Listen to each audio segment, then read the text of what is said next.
Já chamou alguém de patricinho? Patricinha? Hoje você vai entender por quê. É louco, Pereira Funk, só por Deus. Oi, oi, oi, oi, oi, oi, oi, oi, oi. Salve família, boa pra nós, professor Pereira aqui na voz, professor de Geografia e História formado pela Unesp, certo? E hoje a gente vai construir mais um daqueles mapas mentais para estudar sobre Roma, desde a sua fundação até a sua queda, passando pelo período de monarquia, passando pelo período de república e período de império, certo? E não sem muito bochicho, vamos começar aí com o período de monarquia, certo? Vamos lá. Bom, nesse primeiro período de monarquia, a gente começa falando sobre a fundação da cidade de Roma. Os documentos históricos, a arqueologia aponta que a cidade de Roma foi fundada em aproximadamente ali no ano 1000 a.C. por povos latinos, ou seja, povos indo-europeus, não era o povo aqui da América Latina não, o povo indo-europeu, que era chamado de latino, fundaram a cidade de Roma ali nas margens do rio Tigres, por volta ali do ano 1000, certo? Porém, há divergências. Por quê? Porque existe uma lenda, a chamada Lenda de Rômulo e Remo. Vou explicar rapidinho essa lenda aqui porque a gente está construindo só o mapa mental, certo? Mas a lenda de Rômulo e Remo diz o seguinte, diz que Rômulo e Remo eram filhos de Marte, o deus da guerra. Então Rômulo e Remo, filhos do deus da guerra, foram os fundadores da cidade de Roma, certo? Mas antes disso, eles passaram por um processo delicado. Por quê? Porque eles foram ameaçados de morte, ainda crianças, ainda bebês, foram ameaçados de morte por um rei local. E eles foram colocados num cesto e lançados no rio para sobreviverem.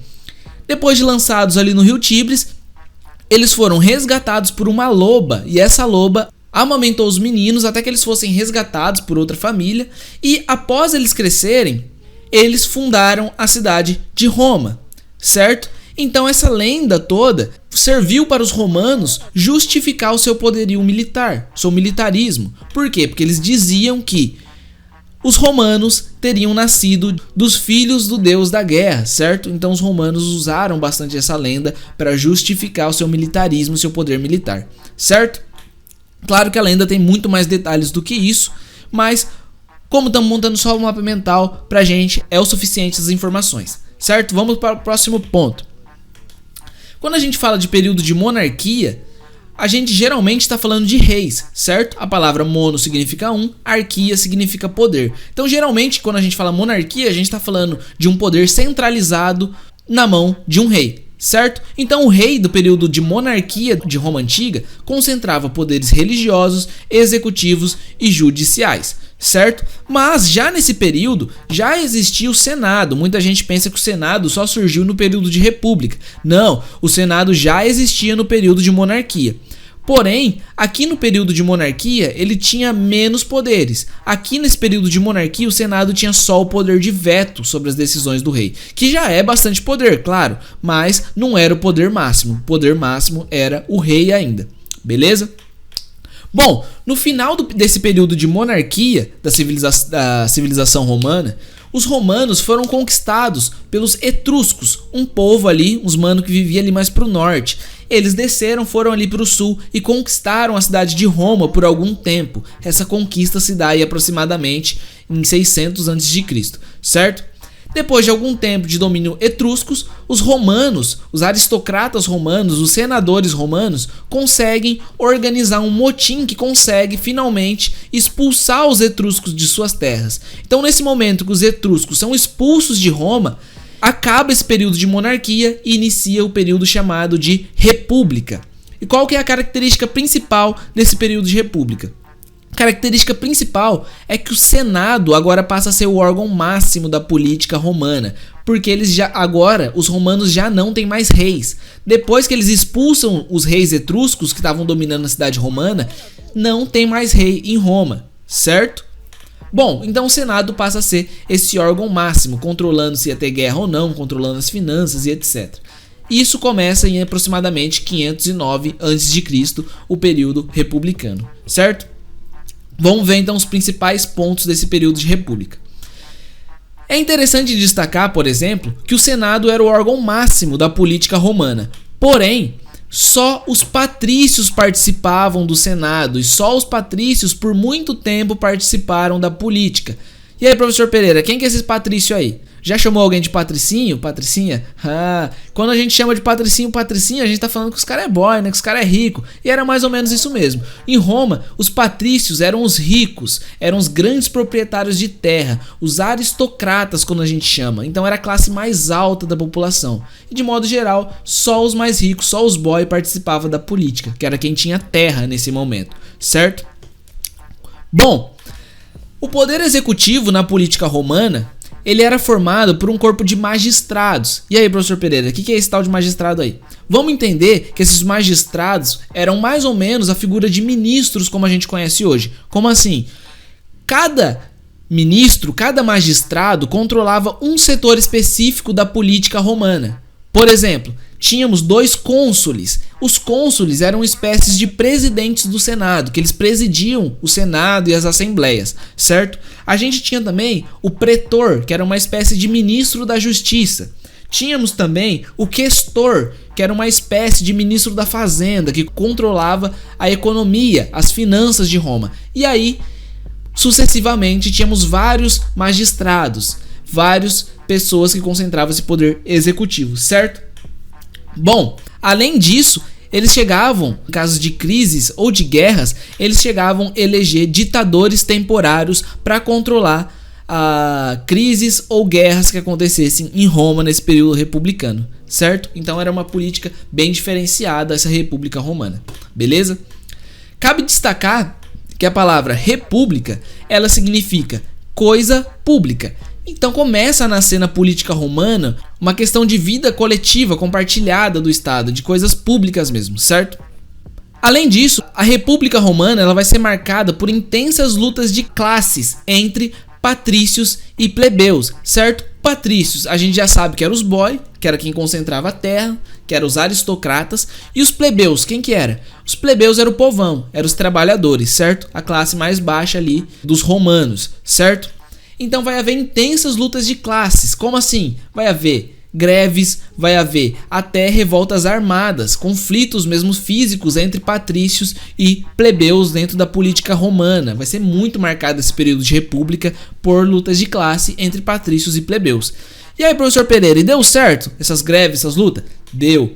Em boa parte deram. Por quê? Os plebeus não tinham participação política, somente os patrícios participavam. Mas ao longo do tempo, os plebeus foram ganhando representação. Quer ver? Por exemplo, depois de uma greve que eles fizeram, eles conseguiram os tribunos da plebe. Dava o direito à plebe de vetar qualquer lei que eles não gostassem que o Senado fizesse. Então eles tinham o poder de barrar uma lei do órgão máximo. Já é um poder importante, certo? Além disso, em outro momento, eles conseguiram que pelo menos um dos cônsules, eram 2 cônsules, pelo menos um dos cônsules fosse sempre plebeu. Então eles sempre tinham um presidente da assembleia que fosse plebeu. Então as lutas de classe entre patrícios e plebeus ao longo do tempo sim foram eficientes e sim conquistaram benefícios, conquistaram direito para a classe plebeia, que a princípio não tinha participação política, certo? Então dá para dizer que as lutas de classe sim favoreceram os plebeus em vários momentos, certo? Além disso, nesse período republicano, já marca o início da expansão romana, ou seja, o início de domínios territoriais romanos. Muita gente pensa que Roma só começou a se expandir no período de império, mas não, Roma já começou a se expandir nesse período republicano, nesse período de república. Começa a princípio dominando a Península Itálica, que seria hoje a Itália, e depois eles se expandem para várias regiões ali da Europa e do norte da África, certo? Nesse momento que já começa a expansão romana, já começa também a se estruturar a economia escravista de Roma. Porque a economia romana, a gente sempre fala que é uma economia escravista. Ela se baseava na posse de escravos, certo? A gente tem que ter em mente que a escravidão antiga, como eu sempre falo, é muito diferente da escravidão moderna, certo? A escravidão antiga, os escravos eram considerados humanos, tinham direitos e etc. Bem diferente da escravidão brasileira, que é chamada de escravidão moderna, beleza? Certo? Pegou a visão? Absorveu? Então vamos lá. Então já começa o início da expansão e já começa a se estruturar a economia escravista romana já no período de república, certo?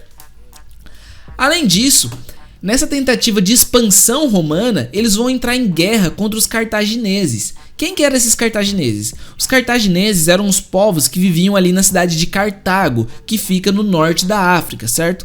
Os cartagineses eram excelentes comerciantes e eles que dominavam o comércio no mar Mediterrâneo, certo? E os romanos, nesse período de expansão, eles queriam ter a posse do mar Mediterrâneo, eles queriam fazer comércio no mar Mediterrâneo e dominar outras regiões do mar Mediterrâneo. Então eles vão entrar em guerra contra os cartagineses, uma guerra de Roma contra Cartago, de romanos contra os cartagineses. Foi uma guerra muito longa e muito sangrenta. Na verdade foram 3 guerras ao todo, que começaram lá em 264 a.C.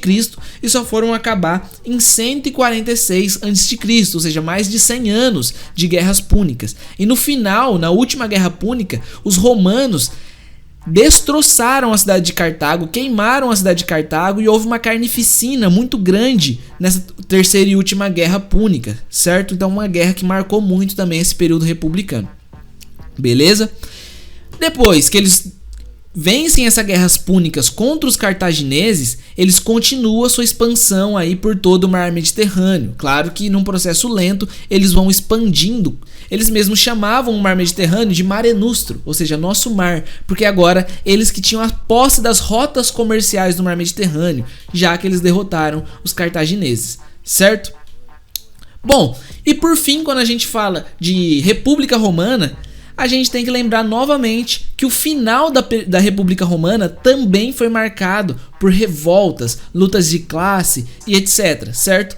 Entre essas revoltas, a gente teve revoltas de escravos, por exemplo, se destaca a revolta do Espartaco, ou por exemplo dos irmãos Graco, que eram plebeus que almejavam reformas agrárias, planejavam redistribuições de terra depois das conquistas territoriais romanas. Então os irmãos Gracos foram assassinados também. Então foi um período de muita revolta, de muita luta social. Teve também o ditador Silas, que quando os plebeus estavam conseguindo poder com os Gracos, o ditador Silas deu um golpe de estado para evitar que os patrícios perdessem privilégios. Então foi um período marcado por muita revolta, muita desordem dentro da República Romana, certo? E isso vai marcar o fim da República Romana. Nesse período de transição entre o fim da República Romana e o começo do Império, a gente tem ainda outro período que é chamado de Triunviratos. Por quê? No meio dessa desordem toda, os senadores romanos têm a ideia de dividir o território em 3 partes e colocar 3 generais, 3 pessoas para governar cada um desses territórios, para amenizar as crises, certo? A própria palavra triunviratus em latim significa 3 homens, então eles escolheram 3 homens importantes naquele momento, que eram Crasso, Pompeu e Júlio César, e cada um ficava responsável por administrar uma das 3 partes de que foi dividido o Império, isso em aproximadamente 60 a.C., certo? Só que o que vai acontecer nesse triunviratus? Vai acontecer que o Crasso ele morre numa batalha e sobra o Pompeu e Júlio César. Pompeu e Júlio César eles entram em guerra entre eles e Júlio César vence essa guerra entre eles, a disputa de poder entre Pompeu e Júlio César, e Júlio César se torna ditador vitalício, ou seja, lembra que lá no passado eles elegiam ditadores temporários? Júlio César se tornou um ditador vitalício, ele só perderia o poder quando ele morresse, isso que significa vitalício. Porém, como ele era um ditador vitalício, tinha gente que não gostava dele, qual era o único jeito de tirar ele do poder se ele era vitalício? Era matando Júlio César. E o que vai acontecer? Só 5 aninhos depois, ele foi morto a punhaladas dentro do próprio Senado. Os senadores falam: ei, Júlio César, chega aí pra nós trocar uma ideia. O Júlio César fala: firmeza, qual é da fita? Qual é das ideias? Chega lá, os caras já sacam a faca e começa a meter faca no peito do Júlio César, certo? Então, golpes de estado são comuns, mas Júlio César não levou um golpe de estado. Júlio César levou vários golpes de estado, certo? Você é louco, Pereira Funk, sabe por Deus. Quem organizou todo esse motim, essa revolta contra Júlio César, foram os patrícios. Os patrícios que tinham medo de perder seus privilégios foram os que organizaram esse motim que matou Júlio César, certo? Enfim, depois da morte de Júlio César, o que vai acontecer? Vai acontecer o segundo triunviratus, ou seja, a mesma coisa, vão dividir o território em 3 pessoas, dessa vez Marco Aurélio, Lépido e Otávio, e cada um vai governar um território, certo? Porém vai acontecer a mesma coisa, vai haver disputa entre os próprios membros do triunviratus, e no meio dessa disputa, Otávio foi quem saiu vencedor e agora Otávio não recebeu o título de ditador vitalício como Júlio César. Otávio recebeu o título do Senado de imperador e de Augustus, que significava o divino. Então agora ele passou a ser o imperador de Roma e passou a ser considerado uma pessoa divina, escolhida pelos deuses e santificada pelos deuses para governar Roma. Isso em 27 a.C., certo? Então agora você está pensando, se Otávio recebe o título de imperador, significa que agora começa o período de império. Certo, tá correto. Então, de modo geral, a gente pode dizer que o Triunviratus foi um período de transição entre a República e o Império Romano, beleza? Outro detalhe, Júlio César não foi imperador, Júlio César foi ditador vitalício de Roma, certo? Então vamos lá. Então vamos começar aí o período de império, que é o período em que todo o poder político estava concentrado nas mãos de uma única pessoa novamente, nas mãos do imperador, beleza? Então é isso que marca o período de império, e o primeiro imperador foi Otávio, ou também chamado de Otávio Augustus, já que ele recebeu esse título de Augustus, beleza? Quando a gente estuda o período de império, que é o período mais importante de Roma, a gente costuma dividir entre dois períodos, é o Alto Império e o Baixo Império. Então vamos começar aqui pelo Alto Império, beleza? Vamos lá, qual é o ponto principal do Alto Império? O Alto Império foi o período do apogeu da civilização romana. Mas aí, professor Pereira, o que significa essa palavra aí, apogeu? Apogeu é o auge. Os romanos estavam mídia agora, eles estavam aí ostentando. Quando a gente fala apogeu, é o melhor período do Império Romano, beleza?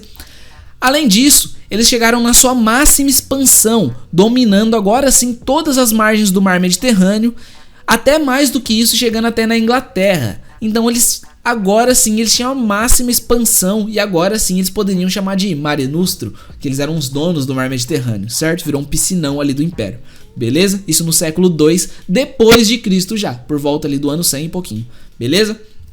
Além disso, teve o apogeu do modo de produção escravista. A gente já viu que eles já começaram a estrutura econômica escravista lá na República, mas agora eles chegam no auge, que eles dominaram vários territórios e fizeram escravos em muitos territórios aí. Então eles tinham muitos escravos da qual eles dependiam economicamente, certo? Então também foi o auge do modo de produção escravista, beleza?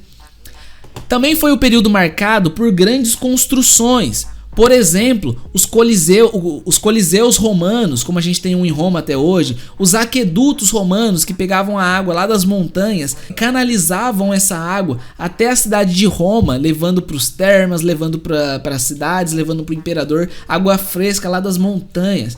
Além de outras várias construções como os templos, palácios e etc. Beleza? E por fim, a gente tem que destacar que nesse período de Alto Império surgiu a política chamada de política de pão e circo. Também a gente provavelmente vai ter uma aula só sobre isso mais pra frente, mas resumidamente o que era a política de pão e circo? Consistia que Otávio Augusto, o primeiro dos imperadores, tentando controlar essas lutas de classes que aconteciam durante o período de república, controlar essas revoltas, essas manifestações, ele passou a distribuir pão para as pessoas mais pobres, claro que em troca de alguns serviços, elas tinham que trabalhar e tal, mas ele garantiu que as pessoas mais pobres não iam morrer de fome naquele momento, e além disso começou a disponibilizar espetáculos gratuitos para a população de Roma. Como assim, professor? Espetáculos gratuitos? Os coliseus eram feitos justamente para isso. E lá aconteciam duelos de gladiadores, que os gladiadores lutavam até a morte, ou corridas de cavalo, ou gladiadores lutando contra animais, contra leões, contra tigres que eles traziam de outras regiões, e tudo isso eram espetáculos que a população assistia. Para quê? Para um modo de distrair as pessoas dos problemas que elas enfrentavam. Então ele garantia que ninguém ia ter fome e garantia entretenimento, distração políticas para as pessoas. E isso que é o chamado circo, beleza? Então a política de pão e circo, resumidamente, é isso. Chegou um ponto que eles começaram a juntar os dois e começou a distribuir pão dentro dos próprios coliseus, dentro dos próprios circos, vamos dizer assim, certo? Então foi uma política de controle social dentro do Império Romano, beleza? Falamos aí do Alto Império, que é o período auge, que é o período de ascensão, é o período que a Roma estava mídia. E agora a gente vai falar do Baixo Império, beleza? Que ao contrário do Alto Império, é o período de decadência do Império Romano. Olha só, que começa em aproximadamente 284 depois de Cristo, beleza? Então, nesse período de decadência do Império, temos alguns pontos a serem destacados. Por exemplo, vai haver uma crise no sistema escravista. Por quê, professor Pereira? Pensa comigo, escravo não reproduz tanto. Como uma pessoa escrava, ela não tem muito prazer de ter um filho para ser escravizado mais para frente, certo? Então foi diminuindo a população de escravos. Além disso, eles deixaram de conquistar territórios, eles não conseguiam mais conquistar territórios e, pelo contrário, eles estavam perdendo territórios agora. Então estava diminuindo o número de escravos que dispunha o Império Romano, certo? Então vai haver uma crise econômica, já que a economia romana se baseava na posse de escravos, beleza?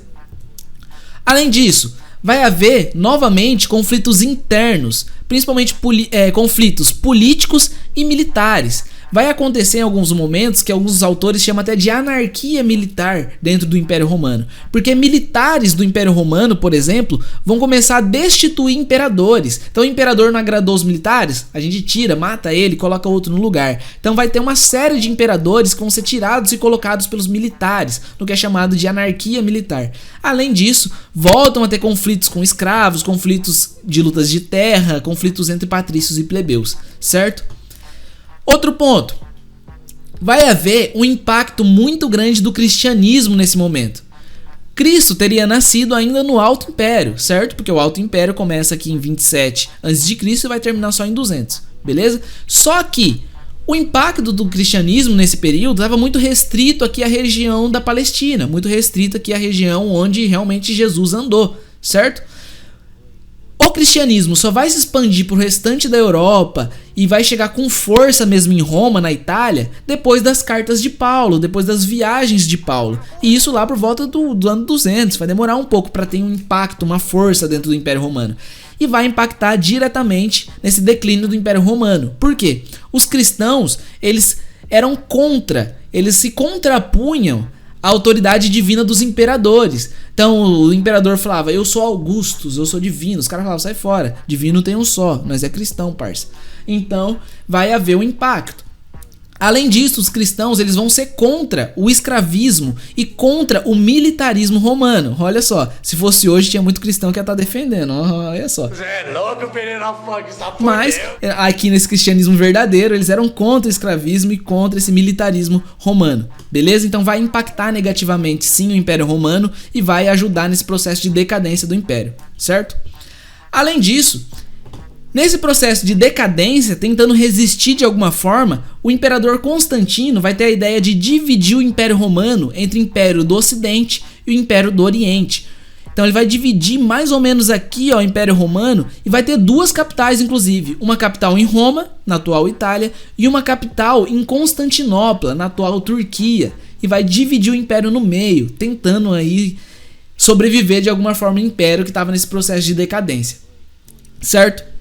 E vai haver também uma grande fragilidade das fronteiras, certo? Então eles estavam perdendo territórios, eles não conseguiam mais manter o território e estavam sofrendo invasões de vários povos, isso a gente chama de fragilidade das fronteiras, beleza? Então nesse processo de decadência, vai alguns anos, ali algumas centenas de anos, até que finalmente o Império Romano entra na sua queda, beleza? Vamos lá, como que acontece a queda da civilização romana, do Império Romano? É graças a sucessivas invasões e conquistas de povos chamados de povos bárbaros. Os romanos chamavam eles de bárbaros. Por quê? O que era um bárbaro?